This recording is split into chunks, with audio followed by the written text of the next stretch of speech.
O anyari kay Dilimaw, Dilima. Opening pa lang, pinahinto na. Grabe, nakakahiya yun, di ba?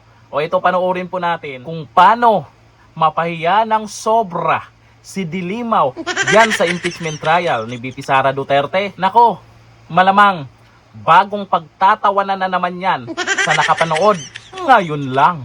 Ito yung video. Regularidad ang nangyari. Objection, Your Honor. Malinaw Again, ito. objection, Your Honor. Honorable Ang De Lima, I would have to sistematikong stop paraan. you. This is out of I would line. have to stop you at this point. The continuing objection of the respondent is duly noted. I would have to stop you at this point. And I have to my stop due now. apologies, but kindly call your witness already.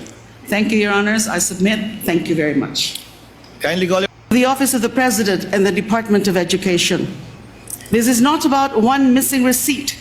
This is not about a clerical error or accounting mistake.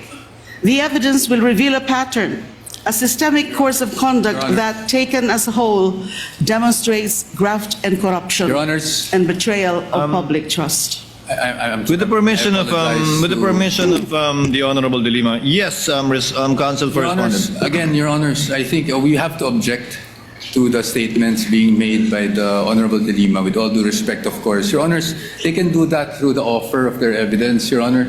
Chair will instruct the this is Honorable De Lima to another- kindly limit her statements. I was listening intently in the beginning. It was okay, Honorable De Lima, but later on, you did make conclusions of law already, which the chair orders to be stricken from the record. You may wind up, Honorable De Lima, but kindly avoid conclusions of fact and law. You're given just Yes, 60 seconds. Your Honors, ang naging problema natin nung huling pagkakataon na pinayagan natin yung ganitong statement at sinasabi na nga ng presiding officer is kahit naman i-strike off the record natin, narinig na po at nasabi na. So to allow, Your Honors, again, a continuation of such is really goes into the matter of fair play, Your Honor. Honorable De Lima, Again, with all kindly due wind respect, up. Your Honor. Again, you were forewarned beforehand to kindly limit your statements. Hence, you are faced again with a similar situation. Kindly wind up, Honorable De Lima, and call your witness.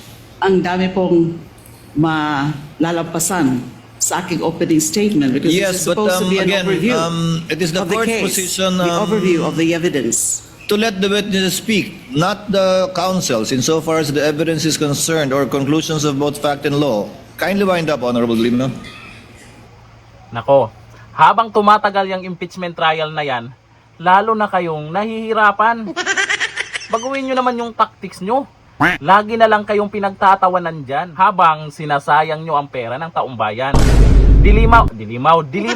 O ano, pahiya ka. Yung tagapagtanggol mo, pansin ko, tameme ngayon ah.